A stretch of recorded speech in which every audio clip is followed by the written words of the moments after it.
Apa yang terjadi berikutnya setelah ini?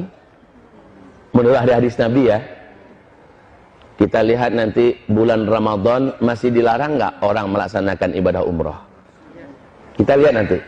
Kalau masih dilarang, lampu kuning dah tuh. Itu kuncinya. Lampu kuning. Kalau berkepanjangan larangan ini sampai ke musim haji, demi Allah itu lampu merah.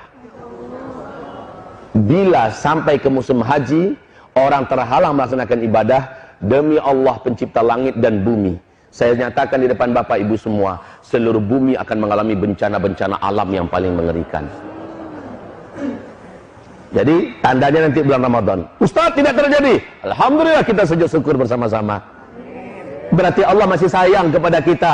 Allah masih beri kesempatan bagi kita untuk memperbanyak amal soleh. Tapi kalau ternyata Ramadan tetap dilarang, awas, lampu kuning. Kalau sampai larangan ini berlaku sampai haji, maka hadis Nabi jadi terwujud. Akan ada tahun di mana umatku terhalang melaksanakan ibadah haji dan umrah. Jika demikian, inilah zamannya kita akan menyaksikan bencana-bencana alam yang paling mengerikan serentak di seluruh dunia. Tahu nak Bapak Ibu? Penstabil bumi ini adalah tanah haram.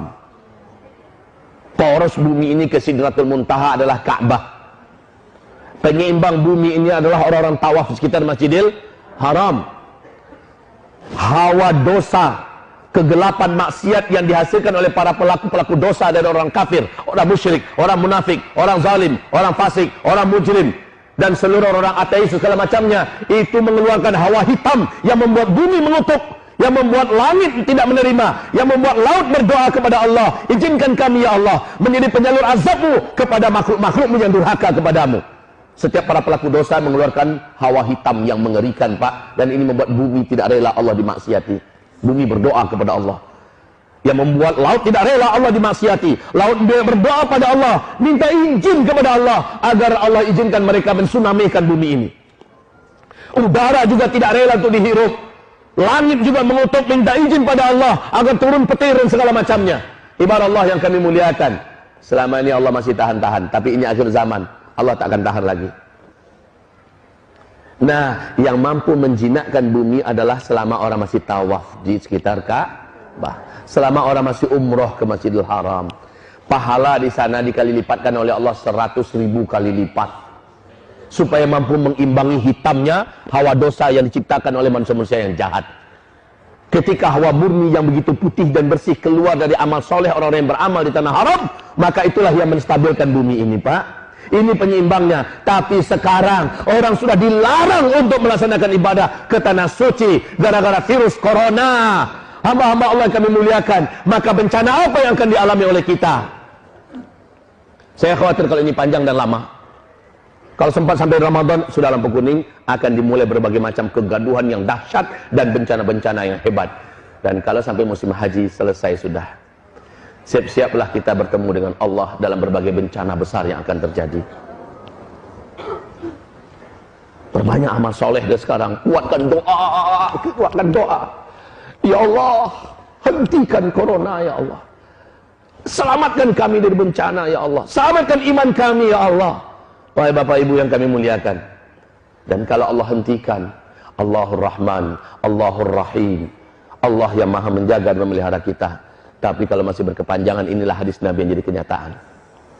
Dan di waktu yang bersamaan, kelangkaan pakan terjadi. Apa yang saya katakan tadi, kelaparan merata di mana-mana. Orang akan menjadi brutal dan membunuh demi makan, minum. Dan saat itu solusi bagi orang-orang yang beriman adalah, kata Rasulullah SAW, wahai Bapak Ibu, berarti tak lama lagi hantaman meteor menabrak bumi. Dan ini menimbulkan dukhon, tanda besar kiamat yang pertama. Sebelum itu terjadi, kata Rasulullah SAW, akan ada pertanda lagi. Bila penguasa Mekah Madinah, ketika mati seorang penguasa yang memimpin Mekah Madinah, lalu 3 orang pangeran berebutan memperebutkan jabatan kekuasaan.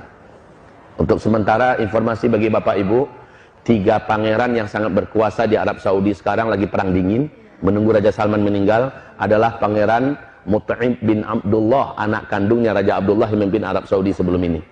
Yang kedua anak kandungnya Raja Salman sekarang, Muhammad bin Salman. Dan yang ketiga adalah Khalid bin Talal.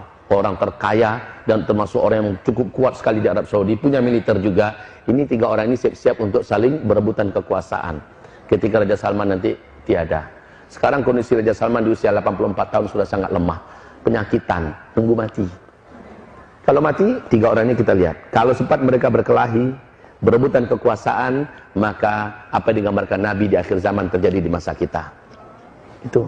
Kemudian Rasulullah SAW mengatakan, bisa jadi coronanya berhenti, tapi gara-gara perang di kerajaan Arab Saudi, orang pun tetap dilarang masuk. Karena nggak ada jaminan keamanan. Dan negara-negara pun pasti melarang rakyatnya jangan berangkat, lagi perang di situ. Kan? Lagi perang internal, nggak boleh berangkat kalian. Ini juga bisa jadi. Jadi segalanya mungkin sangat besar terbuka peluangnya sekarang, wahai Bapak Ibu yang kami muliakan. Dan satu lagi kunci. Kalau di waktu yang sama, bersama dengan ini semua ya, di waktu yang sama terjadi nggak gempa-gempa di Mekah dan di Madinah? Itu kunci inti. Terjadi nggak gempa-gempa di Mekah dan di Madinah? Mungkin tidak gempa terjadi di Mekah dan Madinah. Mungkin. Kenapa? Bisa jawab? Jawabannya benar, Pak. Tapi kenapa? Bisa jawab tidak? Tak ada yang tawaf. Barakallahu fiik. Jawaban yang sangat benar. Ada lagi yang lain? Ada lagi yang lain? Jawabannya sudah sangat benar. Karena sudah tidak ada yang tawaf. Wah Ibu, kita waktu kecil sering main gasing kan? Kita sering main gasing. Ibu-ibu kok jawab? Malah Bapak nggak jawab. Oh, suka main gasing dulu. Iya, mainan kita waktu kecil-kecil dulu. Wahai Bapak Ibu, coba lihat gasing. Ketika dia berputar sangat kencang, ya, maka dia seimbang. Selama orang masih tawaf sekitar Ka'bah, bumi ini masih akan memberikan keseimbangannya. Karena untuk perputaran jalur bumi ini adalah energi raksasa yang dihasilkan dari orang-orang yang tawaf. Bumi ini akan terus berputar dengan tenang, stabil. Tapi ketika ini sudah semakin sedikit, apalagi nggak ada lagi yang tawaf sekitar Ka'bah, berbahaya untuk bumi ini, Bapak Ibu. Makin lemah putarannya, maka gasing semakin goncang. Paham? Gasing semakin bergetar. Makin melemah sebelum dia jatuh, dia akan semakin bergetar. Ini akan terjadi dengan bumi. Makanya saya katakan, kalau sampai berkepanjangan sampai haji, selesai sudah, bencana-bencana besar akan terjadi di seluruh muka bumi ini. Ya Allah. Dan ini tidak disadari oleh pemerintahan kerajaan Arab Saudi. Maaf, di situ siapapun ustadz, ulama, kiai yang berani bicara tentang akhir zaman pasti ditangkap. Karena yang banyak kena itu Saudi. Ketika bicara akhir zaman, yang paling banyak kena adalah